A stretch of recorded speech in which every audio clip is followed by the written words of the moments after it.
good morning. How is the sound level, okay? All right. It is a pleasure to be here and to be in a room with people that I know from a variety of different stages in my life. It's really a great sensation. And when I was working here as an administrative assistant, it was David Herndon who said, "You're going to be a UU minister, you just don't know it yet." And I think my response was something like, "Hell no." I believe that's like a direct, if I remember correctly, I think that was my response. But I guess he was onto something. So here I am, and I'm so pleased to be with you this morning. I invite you to picture the Earth floating in space, framed in black in the expanse of infinite darkness that is our universe. Our blue planet spins. You might remember when you first saw the images that came back of our Earth from space. From that vantage point, we see our vast planet looking tiny. We understand in a way that we couldn't before that we are all connected. We are bound together, floating on this blue boat home. Another image. A cart clatters along a dusty road. A bell begins to toll, signaling that worship is soon to start. Cows with bells around their necks walk calmly along and soon are joined by people, grandparents, children, parents with babies, all making their way to the Unitarian Church in the village, where their ancestors have been worshiping for more than 400 years. In Transylvania, which is in Romania, in Eastern Europe, hundreds of villages are Unitarian. All over Transylvania, parishioners make their way to church each Sunday with hands gnarled from years of hard physical labor. They have suffered under totalitarianism and have seen people tortured and have experienced betrayal.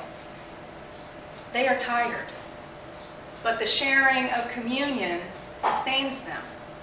They are literally nourished by the ancient tradition they carry forward. They find meaning in the preservation of their faith, knowing that they must pass on to the next generation as the previous generations did for them. Another image. A barn filled with dairy cows, sitting on a hillside surrounded by woods.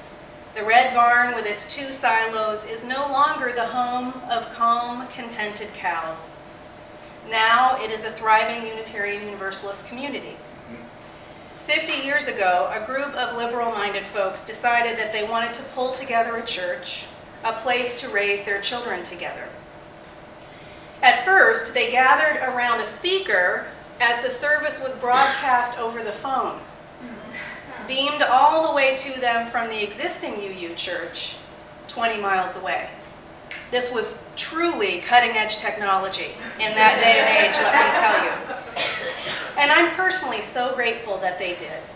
That dairy barn that became a church is my home church, only a few miles up the road, the UU Church of the North Hills in Pittsburgh, Pennsylvania. That is the congregation in which I was raised, religiously educated, and eventually ordained. The service that they gathered around a telephone to hear was broadcast from this very place, the First Unitarian Church of Pittsburgh. Thank you. What was once a barn holding dairy cows is now a barn holding a light-filled sanctuary, cutting-edge green classrooms for religious education, and a beautiful memorial garden.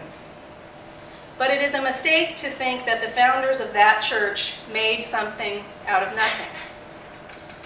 The truth of the matter is that our faith has been nourished, sustained, and strengthened by people we have never seen, will never meet, and can only imagine.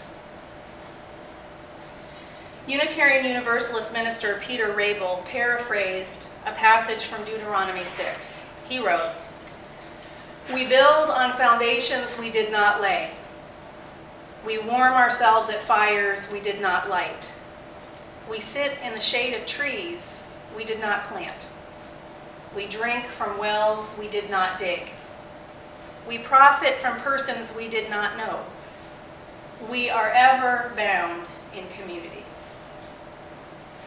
This passage expresses in poetic terms how I think about stewardship. Because someone else built this institution, tended it, cared for it, grew it, and financially supported it, they helped to prepare it for us to benefit from today.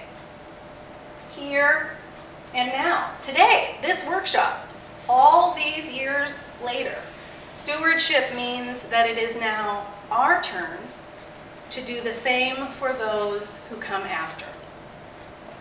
Because others sacrificed, and gave more than they thought they could, the congregation is now ready for us. In turn, we must be good stewards and leave it even stronger and healthier than we found it. In Northeast India, we have a huge number of Unitarian churches, and this congregation is partnered with a church in the Khasi Hills. I'm not sure which one, I didn't learn. Can you say the name? Because we're working on July. Jawai? We've also worked with a school and an orphanage. Beautiful. In this very humble setting, they have found a way to support the church financially that I want to share with you. Before cooking each meal, a handful of rice is put aside. At the end of the month, a representative from the Unitarian Women's Group visits each Unitarian home and collects the gathered rice, which is then sold. 75% of the money from the rice collected goes to support the local church, and 25% to support the National Unitarian body, which is the equivalent of our Unitarian Universalist Association. 75% and 25%. Can you imagine? 25%, I'm just saying. Now, if each household had been asked for money, I'm pretty certain that they would have struggled. Yet we all have something to give. Carly Lingdo, the former General Secretary of the Unitarian Union of Northeast India, says, even the poorest families feel proud that they can offer something of their daily food to the works of God. The villagers in northeastern India surely don't have as much disposable income as we do. They have far, far less of that, I am sure. And yet, even in the most humble of circumstances, they take a scoop of rice out first before feeding their own families to support the faith movement that has enriched their lives.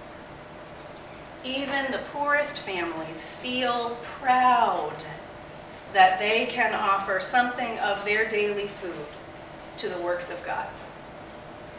Can you even imagine giving this generously? I'm still working with this one. Recently, I had cause to stop and think about this story, which I have told on more than one occasion. A colleague and I were having a conversation, and we realized all of the money we have ever given away for any cause has been from the cream on top. Always. Always. I have never sacrificed to the level that those in the Khasi Hills of India do to support their UU church. So I think we have a lot to learn from that kind of generosity. This reminds me of a statistic that I find horrifying, and it is my burden to horrify you.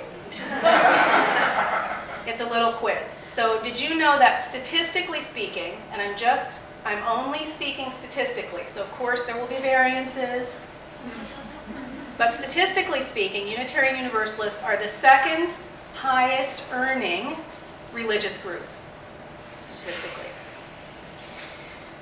Might you guess, this is a quiz, where we fall, where we fall compared to other religious folks in terms of our giving to support our own faith? People are pointing down. Dead last. Dead last. We can do better. We can. It's hard to do. Pardon? It's hard to do it worse. It's hard to do what? To do worse. It's hard to do worse. Awesome. Let it last not choose that as our slogan. We will do better. Like that. Okay. The Ohio Meadville District and the Central East Regional Group are filled with vibrant, vital congregations, places where lives are changed for the better in both simple and dramatic ways. And I know that many of these congregations are represented here. Thank you for making the trip to consider together stewardship with other leaders from this district. It is a sign of health when congregational leaders plug into resources outside themselves and connect with other churches and fellowships. We have much we can learn from each other, and I look forward to hearing your stories through the day. I also want you to know that we are grateful to you. I am a representative of the Unitarian Universalist Association, and I want to say, so that you can hear and receive, gratitude. Thank you. Thank you for working to make your congregation strong and healthy. It is hard work. It is not easy. I well know that the road is long, but also want you to know that our collective future depends upon this work that you are doing. Thank you for your support of our district through your participation and your leadership. And thank you for your support of the Unitarian Universalist Association. Now I want to ask you to just stay with me. This will just take 1 minute, this little digression, because I know that you're going to hear at budget time, what is the UUA anyway? Let's just save money by cutting that. So this is like a captive audience to be able to say to you very briefly, so that you can share again with your folks who and what the UUA is. So our UUA, and I would invite you to begin using that term instead of the UUA. Our UUA is a subtle shift in language which has made a difference for me in my life. So our UUA is the entity that connects us to our larger faith, mobilizing us to stand on the side of love for justice on a big scale. It is our UUA that provides religious education curricula, including Our Whole Lives, the sexuality education program, district and regional services of all kinds, like this gathering here today, and the settlement process for congregations looking for a minister. Our UUA also supports the credentialing process for ministers, assuring that the professionals that serve our communities are excellent. We offer the annual General Assembly, which is a profound experience for those who attend, and then of course there are district and regional gatherings as well. Our UUA reminds us that we are not alone. We are a part of a larger faith tradition, a movement through time. End of lecture. But I just wanted you to have a few of those nuggets to be able to take back if people ask. Thank you for being stewards of our larger faith. Many of your congregations give to the annual program fund, and many of you give your fair share to our association, and I hope that you'll strengthen your resolve and continue to do so, because it really does make a difference. And beyond the financial commitment, I want you to know that we pay attention and we're cheering you and supporting you and learning from you. And it is important for you to know that you are not alone as you move along this sometimes rocky road, because congregational life is not easy. It just isn't. The people who created the UU Church of the North Hills did not always agree as they moved forward. There were times that were very difficult. There were bumps in the road. There were controversies. People left the church. There were close votes and arguments, and it could have gone another way. It could have. But they persevered. The church has gone from fledgling to small and struggling to growing to vibrant and transformative. The energy is tremendous. And this year they celebrate 50 years since the church's founding. The first president of the newly formed Unitarian Universalist Association, Dana McLean Greeley, understood the impulse that motivated my home church's founders. At the time of the consolidation of the Unitarians and the Universalists in the early 1960s, he wrote, and keep in mind the time, the early 1960s, he wrote, "Liberal religion is not an institution. It is a movement in history, a set of values, and a way of life. We believe in change and growth," he said. "If we have faith in the future, we must be convinced that our great heritage is insignificant in comparison with the role of liberal religion for tomorrow. Without vision, we would perish, and that role would be realized by others in our stead. But with vision and a commensurate commitment, our own efforts may prove worthy of the promise of yesterday." I believe that our faith is desperately needed in the world, and that it is worth working for, sacrificing for, devoting our lives to. I suspect that you may think so too. At this time of year, our congregations begin preparing for their annual pledge drive, and so we've gathered together here to think about how to make stewardship interesting, inspiring, sexy. You know, that's why we're here. Sex up the stewardship a little bit. So let me just say very clearly what your job is when you go home. Your job during the annual invitation to commitment is to remind your people of what it is that they already know, but sometimes forget. Our faith is desperately needed in the world. Your job is to help remind them of the ways in which the local congregation has changed their lives and yours. Your job is to remind them that it is not only worthy of their support, it is worth sacrificing for. Your sacred task is also to ask them for money. Be not afraid. You must ask in order that you may receive. Trust that your fellow members and friends love your congregation as much as you do. Just try that on. Believe it. Believe that they want to be cheerful givers. Remind them of what Maya Angelou says. "I have found that among its other benefits, giving liberates the soul of the giver." Teach them what it means to be a steward by telling them what practicing this kind of generosity has done for you. If you haven't practiced sacrificial giving yet, now is the time to start. No one is going to support Unitarian Universalism but us. We are leaders within this movement. No one is going to support it but us, and it is deserving of our support. I cried in an airport recently. I was sitting in the waiting area preparing for my connecting flight to start boarding. The airport television channel was broadcasting, blaring really, above my head, and it held us all captive. We had no choice but to hear what was being said.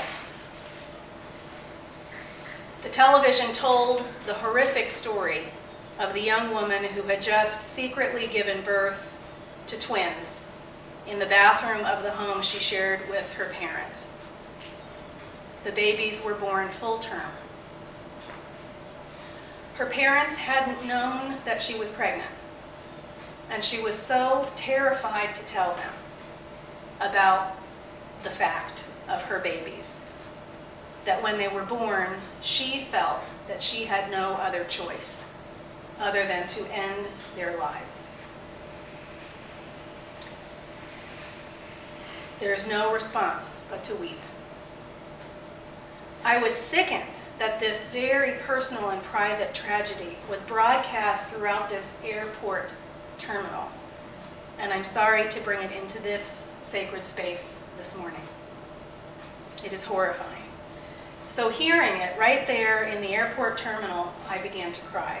I wept for the babies, I wept for the young woman, and I wept for her family, because now they have to live in the hell that they have created here on this earth.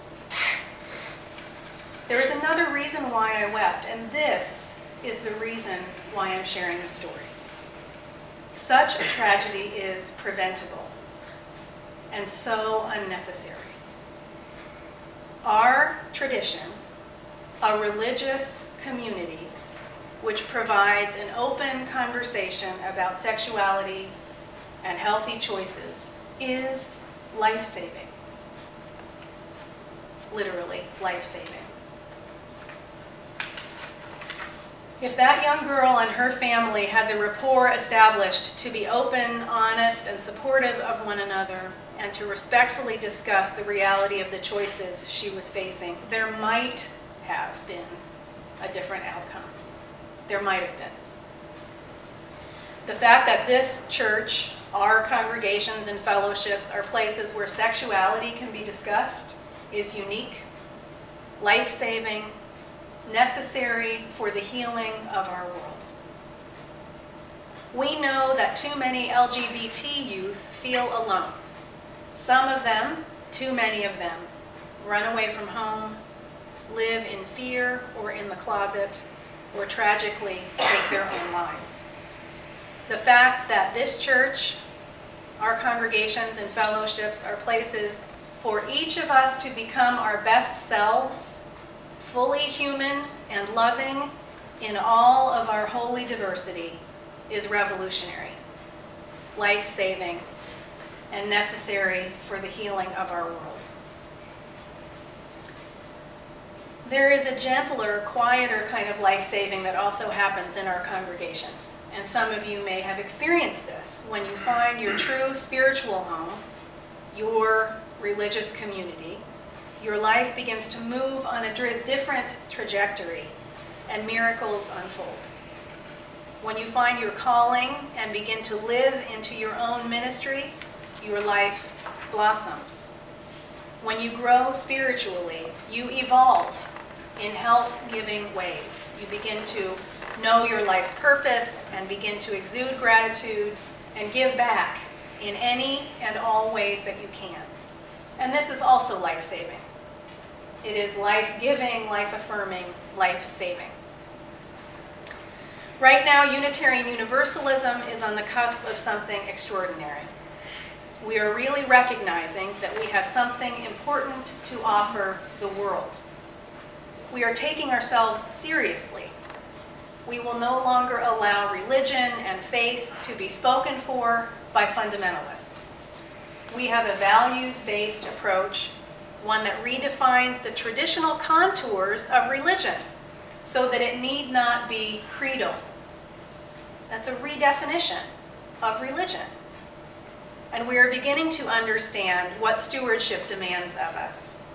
I can tell you in my travels around the country to meet with committed UUs, I am learning that more and more of us are tithing 10% of our income.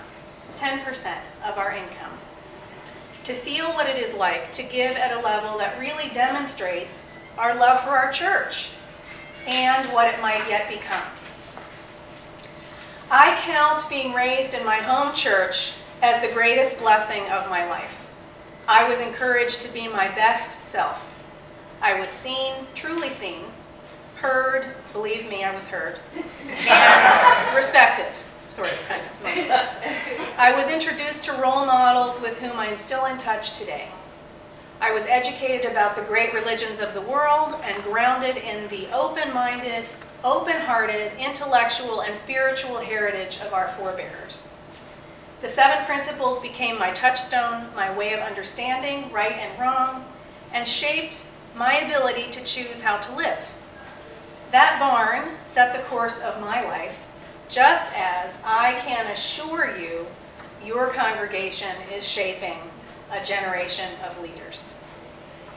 I truly believe that the barn, that village with the cart, the globe, the future, these are all related.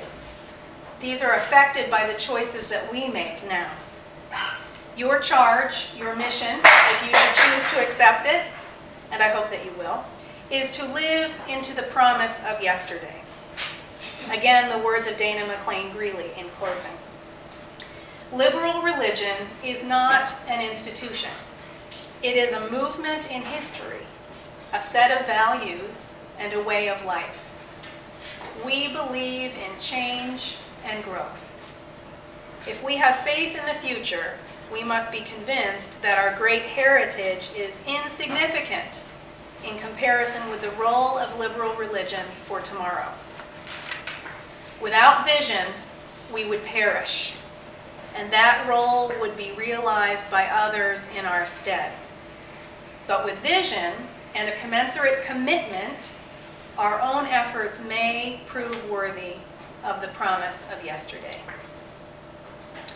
Please know, dear friends, that your faith matters for the sake of people you will never meet, whose lives will be shaped by what we do here now. Live into the promise of yesterday. Respond with gratitude for the blessings that you have inherited. Give of yourselves with abundant generosity. Practice speaking with one another about money. Ask your congregation's members and friends for financial support, and keep asking. Model for them the joy of giving. Please, dear committed UUs, help us continue to mature as a religious people. Help us to be as generous as we truly could be. I know that we can do it with your help and your leadership. Amen.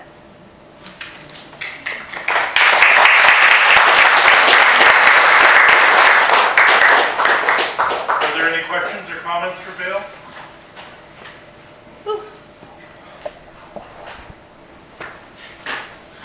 Can everyone hear the question?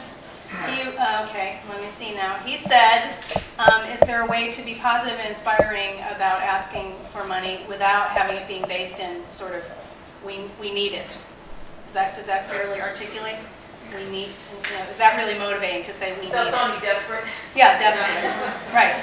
And what I would say is that giving is not a logical decision. So if we think that we're going to inspire people to give by showing them a budget and telling them about the utilities, and that's not actually the place from which people make a decision about how much they will give. But if they are put into this heart space, when they're reminded of what, happens to our children when we raise them in this tradition, they, I think, can be inspired to come from a different place. But we haven't been great historically about talking about money and having high expectations. I don't think that somehow we thought we deserved it. And I would say it's time to change that. Is that okay? Great. Thank you all.